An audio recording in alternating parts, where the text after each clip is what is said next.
লম্বা একটা জার্নি শেষে সোমবার মধ্যরাতে দেশে এসেই পরদিন কিংস অ্যারেনায় জাতীয় দলের অনুশীলনে সমিত সোম।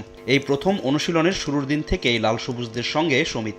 স্বাভাবিকভাবেই লাইমলাইটটা নিজের করে নিয়েছেন কানাডিয়ান প্রবাসী ফুটবলার। অনুশীলনে আলো কেড়েছেন ফাহমিদুল ইসলাম। কার্ড জটিলতায় ছিলেন না ভারতের বিপক্ষে সিঙ্গাপুর ও ভিয়েতনাম ম্যাচ দিয়ে আবারও জাতীয় দলে ফিরছেন তিনি।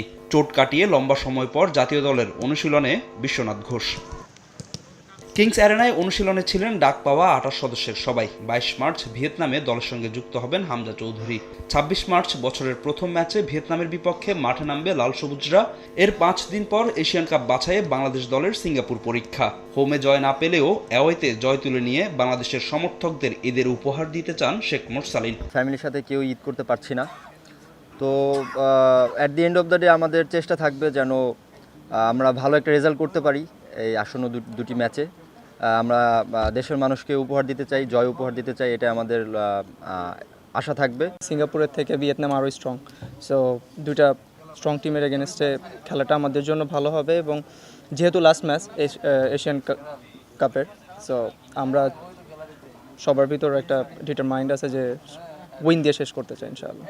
ক্যাম্পের শুরুতেই দলের 28 সদস্যকে একসঙ্গে পেয়েছেন হেড কোচ হাবিয়ার কাবরেরা। এখান থেকে তাকে বাছাই করে নিতে হবে 22 ফুটবলারকে। হালকা চোট পেয়েছেন শেখ মোরসালিন। প্রথম দিনের অনুশীলনে তাকে দেখা যায়নি দলের সঙ্গে। এক পজিশনে একাধিক ফুটবলার থাকায় কাবরেরার চূড়ান্ত স্কোয়াডে জায়গা করে নেওয়াই এখন ফুটবলারদের কঠিন চ্যালেঞ্জ। কোচের মন জয় না করতে পারলে আছে বাদ পড়ার শঙ্কা। প্রত্যেকটা পজিশনেই এখন হার্ড পজিশন ধরে রাখা, সো পটেনশিয়াল প্লেয়ার আছে সব। যে খারাপ করবে সে টিমের বাইরে চলে যাবে, যে ভালো করবে সে টিমের সাথে থাকবে। সবাই একসাথে ফার্স্টে থেকে শুরু করলে টিমের কম্বিনেশন ভালো হয়। তো আশা করছি আমরা আগের তুলনায় আমরা এবার আরও সুন্দরভাবে প্রস্তুতি নিতে পারবো এবং ভালোভাবেই ম্যাচগুলো খেলতে পারবো। সিঙ্গাপুরের আগে আমরা ভিয়েতনামের ভালো একটি টিমের সাথে আমরা ফ্রেন্ডলি ম্যাচ খেলার সুযোগ পাবো।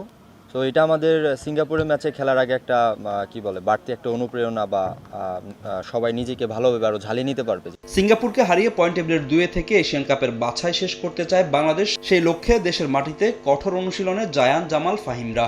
জাতীয় স্টেডিয়াম ঢাকায় অনুশীলন করেছে বাংলাদেশ অনূর্ধ্ব 20 দল। আর প্রথম দিনের মতো কিংস অ্যারেনায় অনুশীলন করছে জাতীয় ফুটবল দল। দু দলের লক্ষ্য কিন্তু একটাই, সাফ অনূর্ধ্ব 20 চ্যাম্পিয়নশিপে শিরোপা ঘরে তুলতে চায় বাংলাদেশের যুবারা।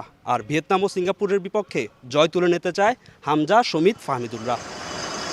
এদিকে সাফ সামনে রেখে অনুশীলন করেছে বাংলাদেশ অনূর্ধ্ব 20 দল। জাতীয় স্টেডিয়ামে যা ছিল ক্লোজ ডোর। দলের সঙ্গে মানিয়ে নেওয়ার চেষ্টা করছেন রোনান ও ডেকলান সুলিভান।